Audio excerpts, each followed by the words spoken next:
ఒక్కసారైనా దేవుని సన్నిధికి వెళ్ళి, ఏంటయ్యా నేను ఈ స్థితిలో ఉన్నానేంటి, మోసపోయానేంటి, దీవెనలకు బదులుగా శాపాలు తెచ్చుకోవటం ఏంటి అని ఒక్కసారైనా యేసావు ప్రార్థన చేయలేదు. చేసి ఉంటే జ్యేష్ఠుడు జ్యేష్ఠుడే, కనిష్ఠుడు కనిష్ఠుడే, మొదటివాడే, కడపటివాడు కడపటివాడే. కానీ దేవుని వాక్యం ఏం చెప్తుందంటే, మొదటివారు కడపటివారు అయిపోతున్నారంట, కడపటివారు మొదటివారు అయిపోతున్నారంట. మనము మొదటి లిస్టులో ఉన్నామా, కడపటి లిస్టులో ఉన్నామా? ఆలోచన కలిగి ప్రార్థన చేద్దాం. దేవుడు తన నిర్ణయాన్ని మన చేతిలోనే పెట్టాడు. ఖచ్చితంగా మనం ఆలోచించి ప్రార్థన చేద్దాం. అవును ప్రభువా, నీ వాగ్దానంలో నేను మొదటి వాడని, నీ వాగ్దానంలో నేను మొదటి స్థితిలో ఉండవలసిన దాననే. అయినప్పటికీ ఏశావులాగా నిర్లక్ష్యంగా ఉండిపోయి నీ ఆశీర్వాదాన్ని కోల్పోయాను ప్రభువా అని మనం ప్రార్థన చేయగలిగితే, ఆగరు ఇంటిలో యజమానురాలంత ఆశీర్వాదాన్ని దేవుడిచ్చాడు.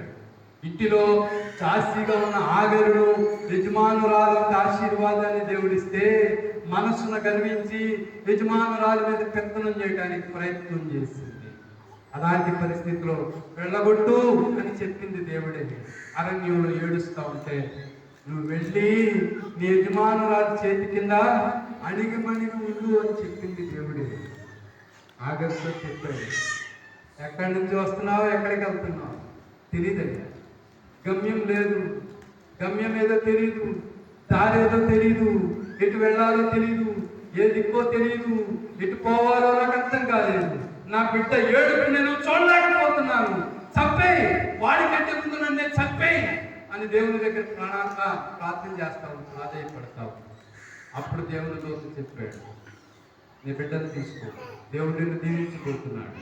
అబ్రహాముకి ఇచ్చిన వాగ్దానాన్ని ఖచ్చితంగా ఆగరకు కూడా ఉండదని దేవుని దూత మాట్లాడు. నువ్వు వెళ్ళి యజమానురాలు అణిగి మణిగి ఉందని చెప్పాడు. దేవుని సన్నిధికి దేవుడు మరలా నిన్ను రప్పించాడు. దేవుని ప్రణాళిక మన పట్ల ఏదో ఉంది, దాన్ని మనం గ్రహించాలి. దేవుని చిత్తం మన పట్ల ఏదో ఉంది. ఆయన మన జీవితంలో ఏదో గొప్ప కార్యం చేయబోతున్నాడు. ఆయన మన కుటుంబంలో ఏదో గొప్ప ఆశీర్వాదాన్ని మనకి ఇవ్వబోతున్నాడు. అనేక సార్లు తప్పించుకొని పారిపోతూ ఉన్నాం. కానీ దేవుడు మరలా మరలా మరలా మరలా తిరిగి తిరిగి ఈ స్థలానికి రావడానికి దేవుడు నీకు అవకాశం ఇచ్చాడు. చిన్న ప్రార్థన చేద్దాం. ఏ స్థితిలో దేవుడు మనకిచ్చిన అవకాశాన్ని చేదార్చుకున్నాము? ఏ స్థితిలో గర్వించి అసూయతో దేవుని సన్నిధిలో ఉన్న దేవుని ఆశీర్వాదాన్ని మనం కోల్పోతున్నాము?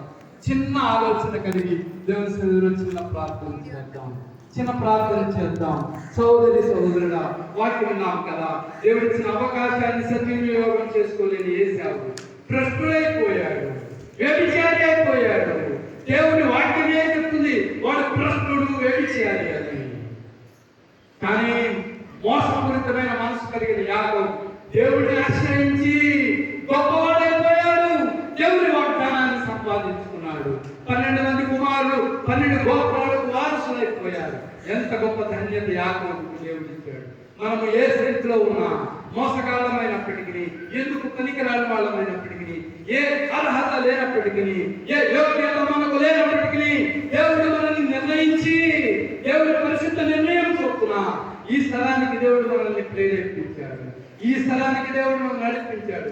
ఈ స్థలంలో దేవుడికి విధేయత చూపించాలని, మనకున్న గర్వాన్ని తీసివేసుకుని, మనకున్న అశ్రద్ధను తీసివేసుకుని, ఏమైందో పర్వాలేదే అనే అనాలోచనమైన స్థితి నుంచి మనం విడిపించబడి ప్రతి పరిస్థితిలోనూ మనము దేవుని నిర్ణయానికి మనల్ని మనం అప్పగించుకోగలిగితే, యాకోబు అప్పగించుకున్నాడు.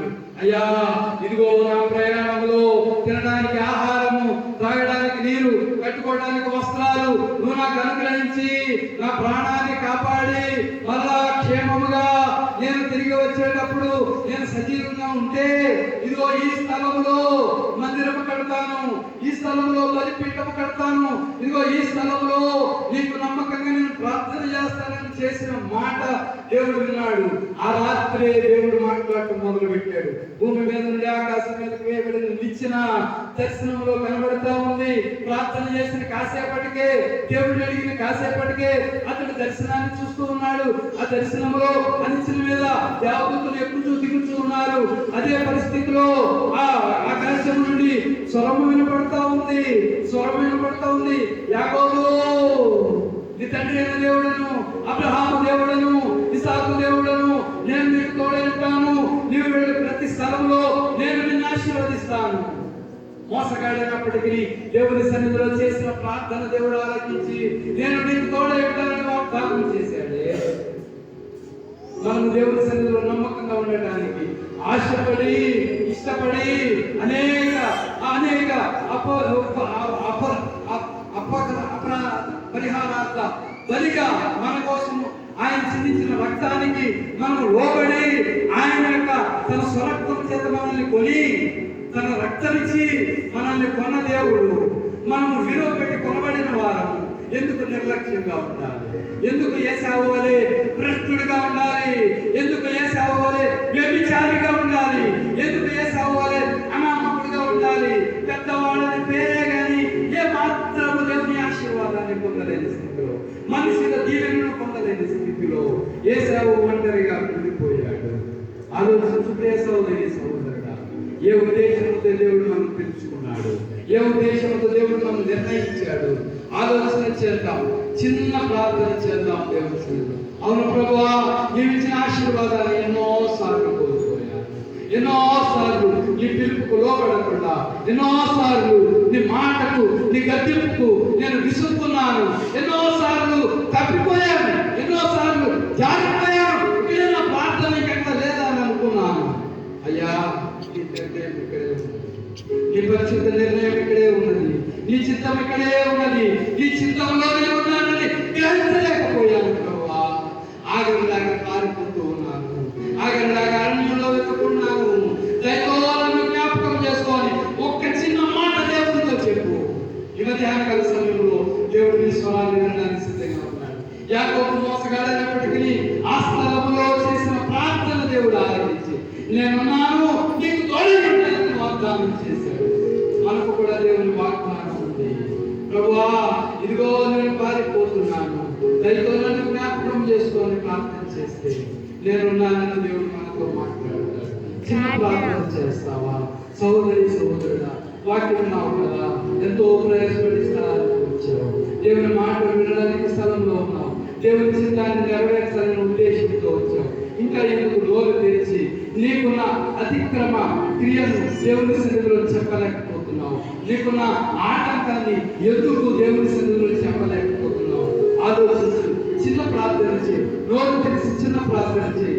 ఇక్కడి నుంచైనా సరే నీ చిత్తానికి నేను లోబడతాను ప్రభువా, నీ చిత్తానికి తలవరుస్తాను ప్రభువా, నీ చిత్తానికి నేను లోబడతాను ప్రభువా.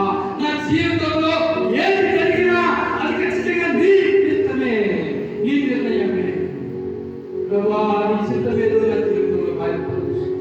నేను ఉన్నతమైన స్థితిలో ఉండాలంటే నేను నీ చిత్తానికి లోబడతాను అని నువ్వు ప్రార్థన చేయగలిగితే, ప్రభువా నీ ఆలోచన ఎలా ఉంటే ఆలోచన ప్రకారం నేను నడుచుకుంటానని దేవుడికి మాటలు. ఈ మధ్యాహ్నకాల సమయంలో దేవుడిని దర్శించడానికి సిద్ధంగా ఉన్నాడు. యాకోబు చేసిన ప్రార్థన బట్టి వెంటనే యాకోబుకు జవాబు వచ్చింది. నేను నీకు తోడై ఉంటాను, నీ తండ్రి దేవుడను, అబ్రహాము దేవుడను, ఇస్సాకు దేవుడను, నీకు నేను తోడై ఉంటానని దేవుడు మాట్లాడాడు కదా. దేవుడు మనతో మాట్లాడడానికి సిద్ధంగా ఉన్నాడు. దేవుడు మనతో మాట్లాడడానికి సిద్ధంగా ఉన్నాడు. వింటున్నావా? దేవుని స్వరాన్ని వింటున్నావా? దేవుని స్వరాన్ని ఆలకించడానికి నువ్వు సిద్ధంగా ఉన్నావా?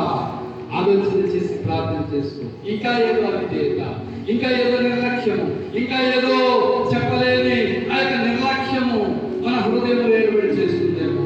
ఆలోచన కలిగి దానంతటిని విడిచిపెట్టి దేవుని సన్నిధిలో ప్రార్థన చేయడానికి సిద్ధపడు. దేవుడు నీతో మాట్లాడడానికి ఇష్టపడుతున్నాడు. ప్రార్థన చేసుకుందాం.